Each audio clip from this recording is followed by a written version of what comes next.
Have you ever walked away from church feeling heavy and confused, and then immediately told yourself, I'm probably just being too sensitive?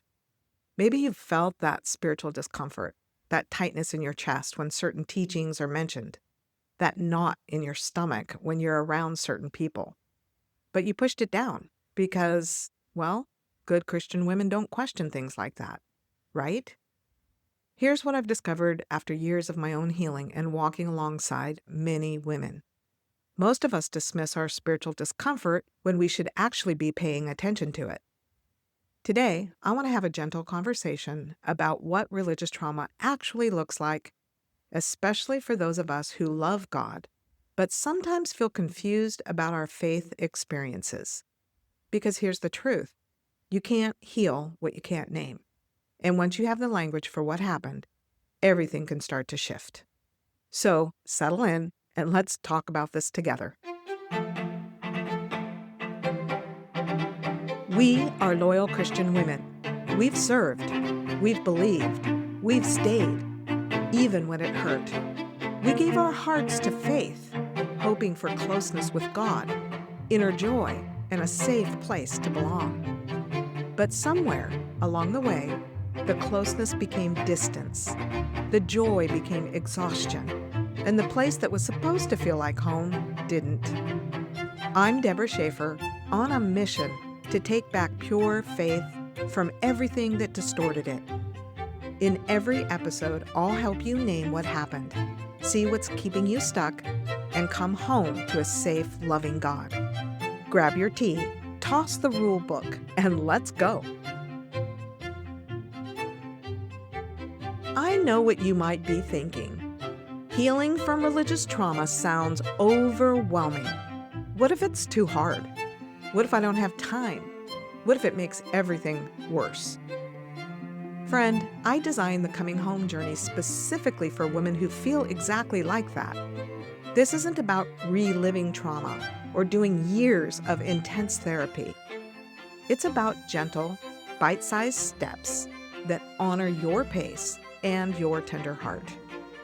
Here's how we make it easy. New milestones are released just twice a month, giving you plenty of space to read, reflect, and apply without feeling rushed. Each milestone includes a video lesson, guided self-coaching, and community support. Everything you need in one peaceful, protected space. Then there are bi-weekly group coaching calls, where all the breakthroughs happen. We gently guide you through everything you need to know. You can dive into a deep coaching session or just be a mouse in the corner. It's all welcome here. You don't have to figure this out alone. You don't have to have it all together to start. You just need to be willing to take one small step at a time toward the freedom God always intended for you. We meet you exactly where you are, and we walk forward together. No pressure, no perfection required, just gentle, steady movement toward home. Visit thecominghomejourney.com and see how simple coming home can be. I need to tell you about a moment that nearly broke me. A moment when religious language was used to explain away something that should never have been explained away. After 20 plus years of marriage, after faithfully serving, after doing everything I thought God wanted me to do, my world imploded. And when I asked the spiritual leader I had trusted, the one I had looked to for guidance all those years, when I asked him how this could be happening, how adultery could be condoned, how my family could be destroyed, he told me the story of Jacob. You know the one, Jacob, who loved Rachel but had to marry Leah first. Jacob, who had to wait for the wife he really loved. And then he applied it to my situation. He said that maybe my husband had to endure our marriage like Jacob endured Leah, while he waited for the one God really had planned for him, the woman who had been my best friend for 35 years, the one who had moved into my home while I was away receiving treatment for my illness. At that moment, everything in me went numb. Every time that story came to my mind, Jacob and his two wives, I would physically gag. I couldn't eat. I couldn't think. The spiritual language that had once comforted me now felt like poison. And I realized something that changed everything. I could no longer hear God's voice because for so long I had been listening to the voice of a man. And what a lovely voice it was, I thought. That voice was slowly replacing the Holy Spirit's influence I'd been so in tune with in my early days. I had given my voice away. I had stopped trusting my own discernment. I had let someone else interpret God's will for my life, for my marriage, for my family. And when I finally confronted him about the lies I'd personally overheard him telling about me, you know what he said? He said he had to create a false narrative to protect everyone. In that moment, sitting there with tears streaming down my face, I finally had language for my experience. This wasn't just heartbreak. This wasn't just betrayal. This was religious trauma. And I wasn't crazy. I wasn't overly sensitive. I wasn't spiritually unfaithful. I had been harmed in the name of God by someone I trusted to represent God's character. That realization, painful as it was, became the first step toward my healing. Because you can't heal what you can't name.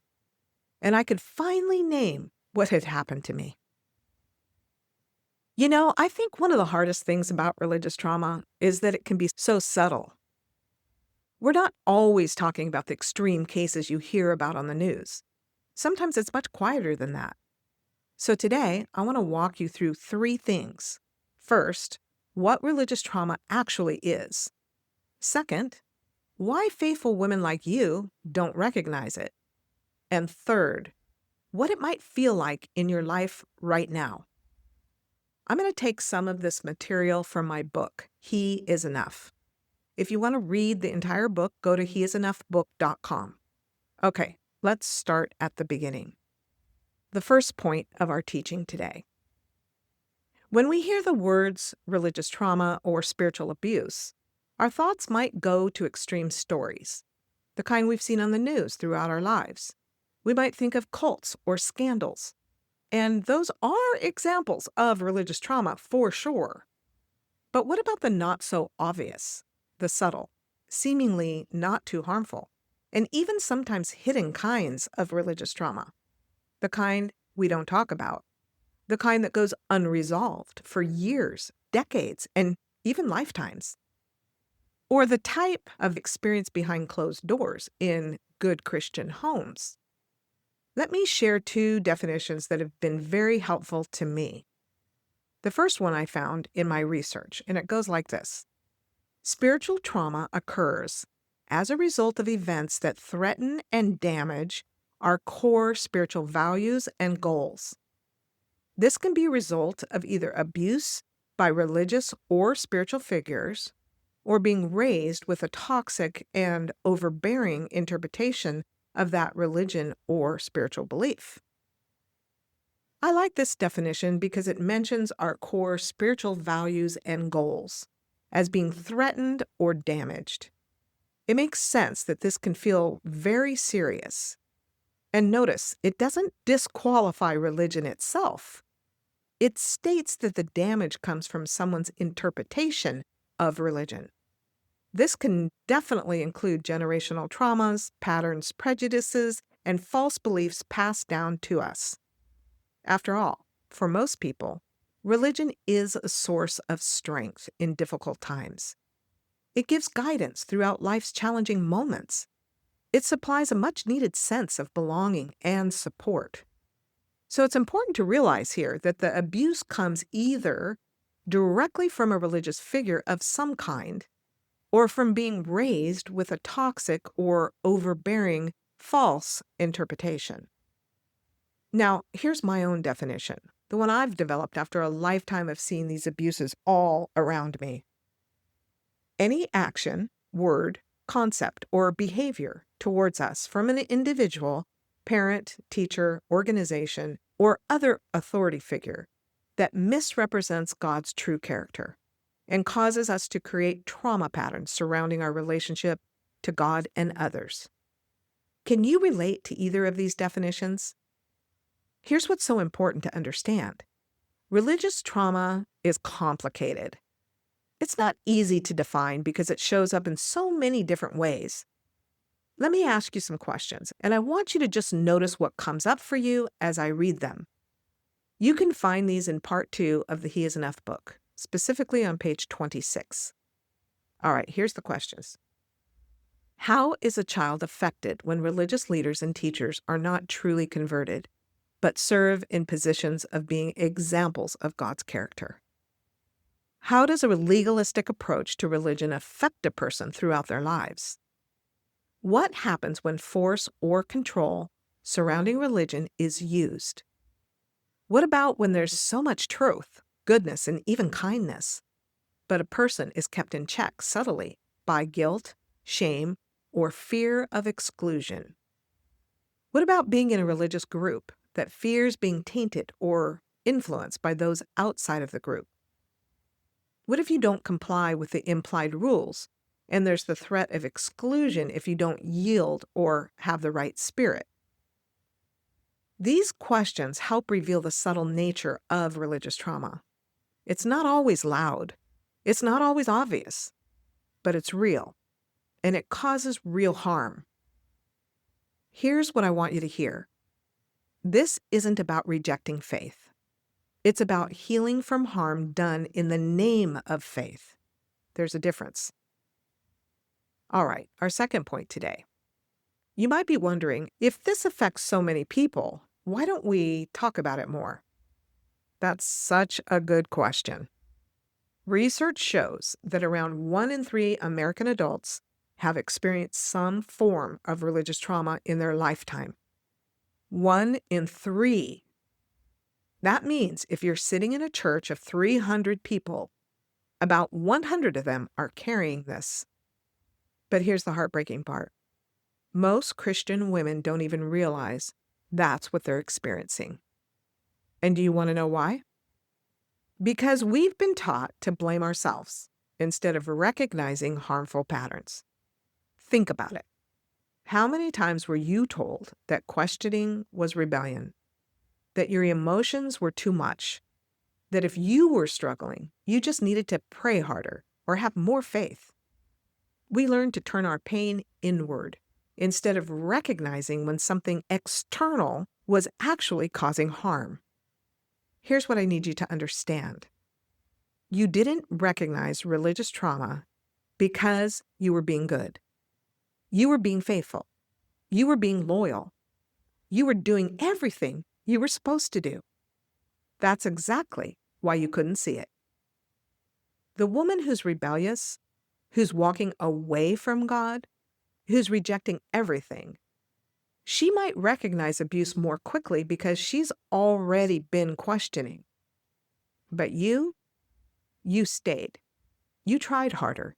You believed that if you just did more, prayed more, served more, submitted more, then you'd finally feel that closeness with God you were longing for. And when you didn't feel it, you blamed yourself.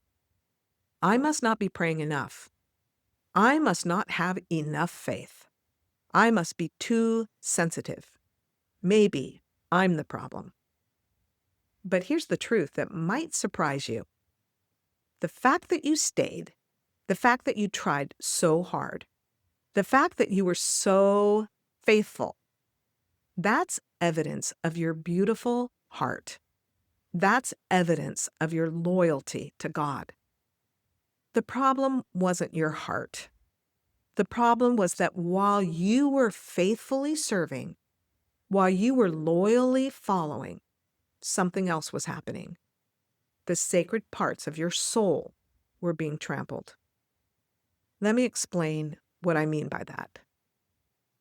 When religious or spiritual authorities misrepresent God's character, they distort the authentic nature of God.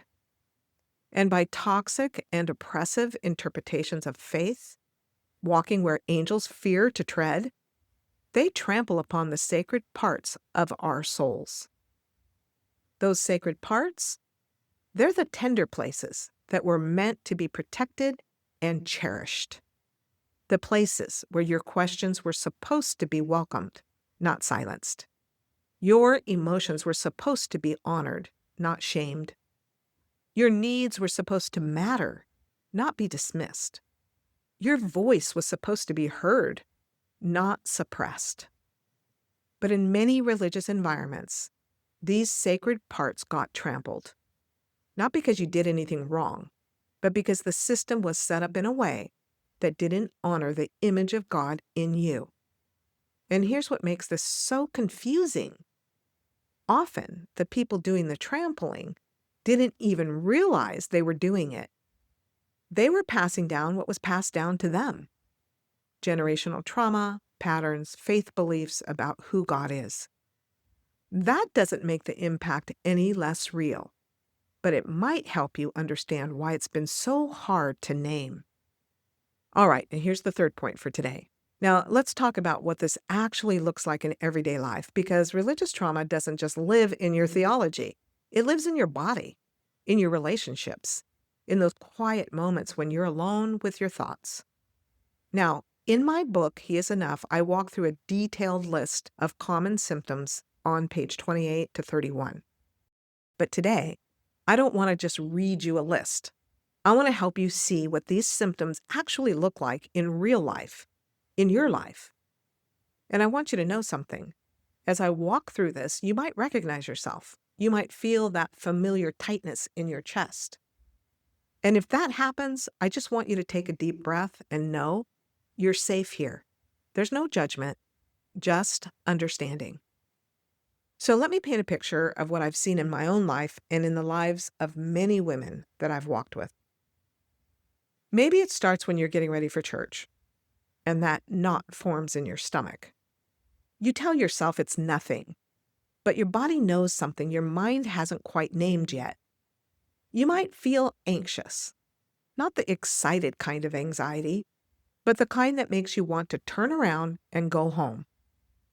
That fear of saying the wrong thing, doing the wrong thing, being seen as not spiritual enough, it's a cycle of worry that feels impossible to break. Or maybe it shows up as confusion. You're reading your Bible or listening to a sermon, and something doesn't sit right. But you've been taught that questioning is rebellion, so you push it down. You second-guess everything: your thoughts, your feelings, even your own experience of God. You feel adrift, constantly searching for answers, but afraid to trust your own discernment, because for so long, someone else has been interpreting God's will for you. I had a woman once tell me, "I don't even know what I actually believe anymore. I just know what I was told to believe." That's what this does. It erodes your inner compass. And then there's the shame. Oh, the shame. It sits on you like a second skin. No matter what you do, no matter how hard you try, you never feel like you're enough. You're plagued by this sense that you're inherently flawed, unworthy, unlovable. You find yourself thinking, if people really knew me, they'd see I'm not as spiritual as I pretend to be. One woman described it to me like this: "I feel like I'm always one mistake away from God giving up on me." That perfectionism, that constant self-criticism, it's exhausting. And because you're carrying all of this, you start to pull away from people. Maybe you've already been isolated by your religious community, told that your questions or struggles make you unsafe to be around. Or maybe you isolate yourself because you're afraid of being rejected again, afraid of being misunderstood. Your relationships suffer because you don't have healthy boundaries. Either you let people walk all over you, or you keep everyone at arm's length. I remember feeling so alone, even in a room full of people, especially in a room full of people who shared my faith, because I couldn't be honest about what I was really feeling. Your body might be trying to tell you something too. Headaches that won't go away, digestive issues, chronic pain, trouble sleeping. Maybe you've developed coping mechanisms that aren't healthy. Food, shopping, staying busy, anything to numb the pain. Your body keeps the score, as they say, even when your mind tries to push it all down. And the hardest part? Sometimes the weight of it all leads to depression, to hopelessness, to wondering if life will ever feel light again. You might have intrusive thoughts, nightmares, or find yourself thinking about ways to escape the pain. And listen, if you're in that place right now, if you're having thoughts of harming yourself, I want you to pause this episode and call the National Suicide Prevention Lifeline at 988 right now. You matter so much. Your life has value, and there is help available. Please reach out. For many of you, all of this has made it nearly impossible to trust anyone, especially spiritual leaders. You've been betrayed by people who were supposed to represent God's heart to you. So now, even when someone is safe, even when someone is trustworthy, you can't quite believe it. You're always waiting for the other shoe to drop. And maybe the deepest pain of all is the spiritual crisis. That profound sense of emptiness where your faith used to be. That dread when you think about God. That loss of everything you thought was true. You're questioning, exploring, reevaluating, and it feels like standing in the rubble of what used to be your foundation. One woman said to me, I don't know if I lost my faith or if I just lost the false version of faith I was handed. Now, I know that was a lot to take in. And if you're feeling overwhelmed right now, just breathe. You're okay. Here's what I need you to hear. An estimated 1 in 3 Americans are struggling with some form of religious trauma. 1 in 3. You're not alone in this. Not even close. And these symptoms, every single one of them, they don't mean you're broken. They don't mean you're weak. They don't mean you're too sensitive or not spiritual enough. These symptoms mean you've been hurt. That's all. You've been hurt by systems and people who misrepresented God's heart. And hurt people don't need more shame or more explanations for why they should just get over it. Hurt people need healing. Hurt people need gentleness. Hurt people need someone to finally say, yes, that happened to you, and it wasn't okay, and it's going to take time, but you can heal. That's what I'm saying to you today. So here's what I want you to do this week. It's simple, but it's powerful. First, I want you to pay attention to your body. When you're in spiritual settings, whether that's church, a Bible study, listening to a sermon, or even just thinking about spiritual topics, notice what happens in your body. Do you feel tension, tightness in your chest, a knot in your stomach, relaxation, peace? Just notice. No judgment. Your body is giving you information. And second, I want you to write your own definition of religious trauma based on your experience. Not mine. Not a textbook's. Yours.